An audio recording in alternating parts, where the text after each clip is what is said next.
Yeah,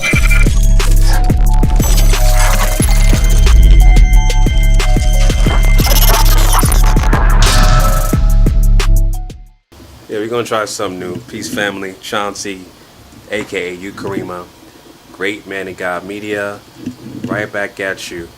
I'm doing a vlog this time, family.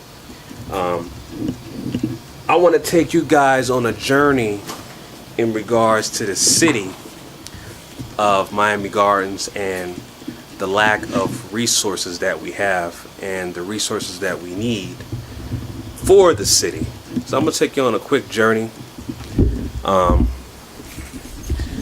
As I want you to point out, what I'm going to point out into what this city needs in the so-called black community that we don't have, right?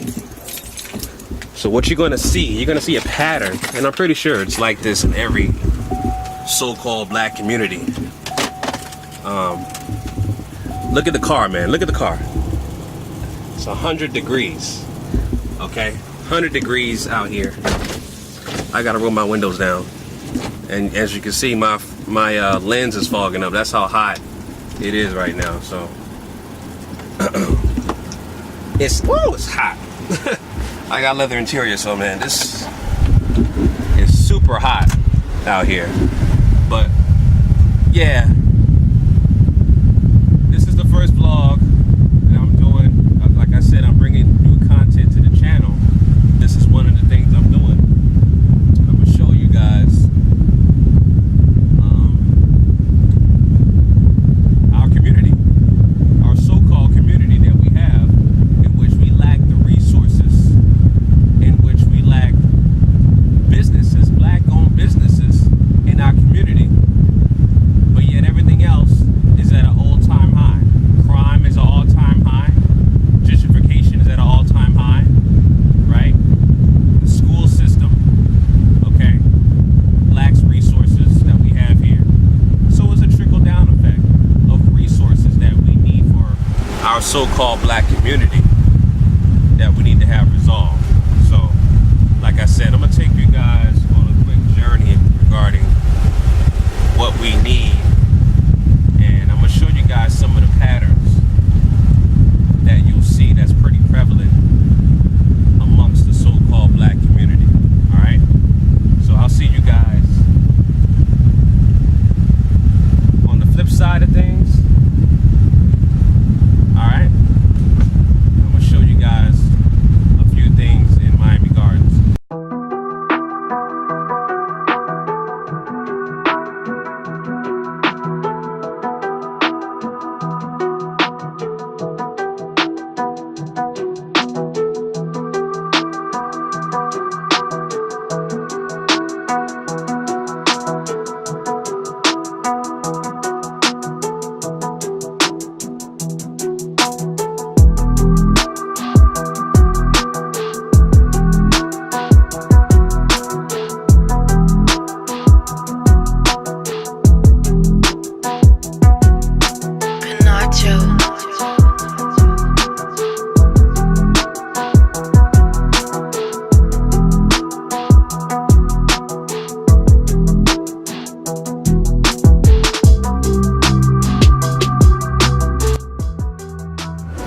Family, so as you can see, I'm headed to 22nd Avenue. You can see right here, about to make a left right now. The car is now 91 degrees, so it's still extremely hot out here.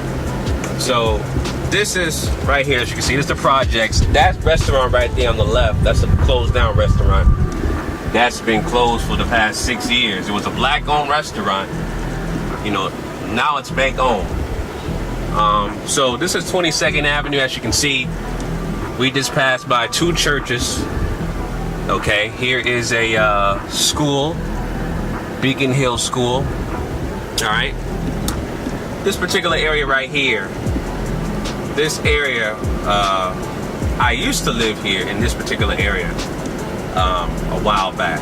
I moved out of this area, but this is what you consider This area here is like towards the end of the so-called hood, right? This is not really, because you have some very large estates in this particular community. So a lot of people here aren't really in the, what you call the poverty, the poverty line. Once you pass 826, which is this particular highway right here that's coming up, that's when you get into the poverty line. All right, here's another church right here, black church, right? Another church right here. You got 3 churches, one church. All the churches right here are in close proximity to each other, right? And they're all independent black churches. They don't work together at all, okay? So you got all these churches that don't work together within the so-called black community. We don't have black businesses in this community. We just passed by a closed down restaurant that was black owned, that's been bank owned for the past 6 years. All right, so we just passed 826. Now we have the more impoverished community. As you can see, the houses are much smaller. You know, you have a lot of dilapidated housing here. These houses were built in like the 1940s and 50s, which is why they have this particular style, as you can see here. You know, so we're headed, like I said, we're on 22nd Avenue, but I want to show you the conditions that, you know, this area lives in. This area right here is now incorporated as Miami Gardens. Here's another church right here. I actually went to this church as a Bunch Park. I've been to this church. That was as a very young age. One of my family members passed away, and I went to that church a long time ago. There's another church right here. You see the pattern, family? There's another church right here. See that? Right next to impoverished housing. Okay, impoverished conditions. Right? Dilapidated housing. Right? Here's another church right here. Family. Mount Zion. African Methodist Episcopal. Right? So again, we're headed down to the more impoverished conditions of Miami. Again, this is 22nd Avenue. There's another church right here that's pocketed within the community. I don't know if y'all can see that. It says Croom's Temple. Okay. Right next to some housing projects. Right? So, based off these patterns, family, you see that the patterns of the black community, we don't have black businesses. We lack the resources that we need to elevate and empower our community, because we have a whole bunch of churches in our community, but yet we still live in impoverished conditions and we're still being mistreated by the dominant white society. Okay, here you have an industrial business here that, you know, that fixes cars and all that stuff here. I'm pretty sure it's not black owned. I'm not too sure about that. This is the famous Alibaba Avenue. This particular street is heavily known to be drug populated with drug addicts, drug dealers, and stuff like that. You know what I'm saying? Now we're headed to the real gutsy hood right here. Rutland Street. These are Section 8 housing right here. These gray houses right here. All Section 8. You're gonna see some cars here that are very expensive. I think I saw a Lexus here a while ago. But I've seen people driving Cadillac Escalades and Lexuses living in the projects. You know what I'm saying? So that's what we have in our communities, family, and especially in Miami. You see that running rampant. All right. So you have here a huge chop shop area, used auto parts. Again, not black owned. There's more projects, 22nd Avenue apartments, more Section 8 housing. There's another church right here. Another church. I don't know. I lost track of the churches that we have on 22nd Avenue. I lost track of it. All right.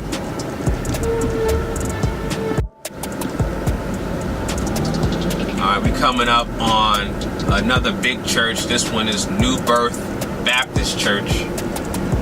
I've been to this church a while back. All right, this is one of the largest churches in the community. This church is related to the church that's in Atlanta, that's pastored by Bishop Eddie Long. Y'all know the history of Eddie Long, who is a homosexual. But yeah, it's tied into that church right there. All right, so here we have more impoverished conditions in our community, our so-called community right here. All right, passing by more housing. You know, here's a school right here. All right, heavily needs to be remodeled. Very old school. You know, so you see the conditions that we live in here. You know, obviously it needs to be changed, and something needs to be done about it. You know, but again, the pattern is you have low impoverished conditions, lack of resources, lack of black businesses, but you have churches on every corner. That's the pattern, right? The black church, the so-called black church, has made over $420 billion from tithes, offerings, and donations since the 1980s. This is the end result, family. The end result right here is non-black businesses, lack of resources, high crime, impoverished conditions. Okay? This is what you have, family. That's basically it, family, you know. I take 22nd Avenue when I want to avoid traffic by not taking I-95. This house right here has been left like this for years. I mean, that house has been left like that for years. Like, they built it, halfway built it, and left it just like that. That's hilarious. Only in our communities, our so-called communities, you'll see something like that. So that's it, family. I'm not gonna go too far any farther. I'm gonna make a U-turn right now because I actually got to go pick up my son. I just wanted to do this real quick vlog for the family, just to show you guys a pattern of the system that we live in. You know, this is what I always talk about on my channel.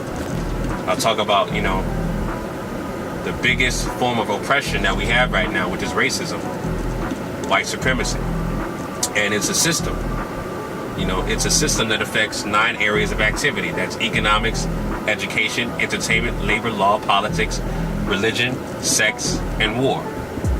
So we are affected by this. It's a trickle-down effect that affects us in those areas of activity. Again, we don't have the resources that we need to help revive and empower our communities. You know, obviously church is not the answer collectively as a group. Now, you may have some individual churches out there that can be doing some good, which is actually ironic because I'm picking my son up from a church, right? That particular church has resources such as a daycare and a school and other activities that we need for our community. But collectively, right? Collectively as a group, if you've been collecting $420 billion since the 1980s, and you have situations like what you see right here, this dilapidated house that has not been built for the past 10 years, right? You have these communities that look like this that are in shambles, drug infested, high crime rated, low schools, impoverished conditions, right? This is the end result, family. So, you know, I just wanted to just make this real quick vlog for the family out there, man. You know, this is what you call the hood, 22nd Avenue in Miami. All right, I didn't really go too far. I could have gone even farther down south. Could have gone into the pork and bean projects, you know, stuff like that. Overtown, which is actually being gentrified right now. Overtown is completely different. It's been gentrified completely, meaning that they pushed out all the low-income folks and pushed them out into different areas. I could have showed y'all that. There's more projects right here, as you can see. More projects sprinkled into our so-called community. Low-income housing, dilapidated areas, things of that nature for our community that we need to be rebuilt and be revitalized. But the patterns continue, family. This is the end result. So I just wanted to share that with y'all, family, real quick. Make sure you like, comment, subscribe, all that good stuff. All right, family. Chauncey, aka Ukarema, Great Man of God Media, signing out. Peace.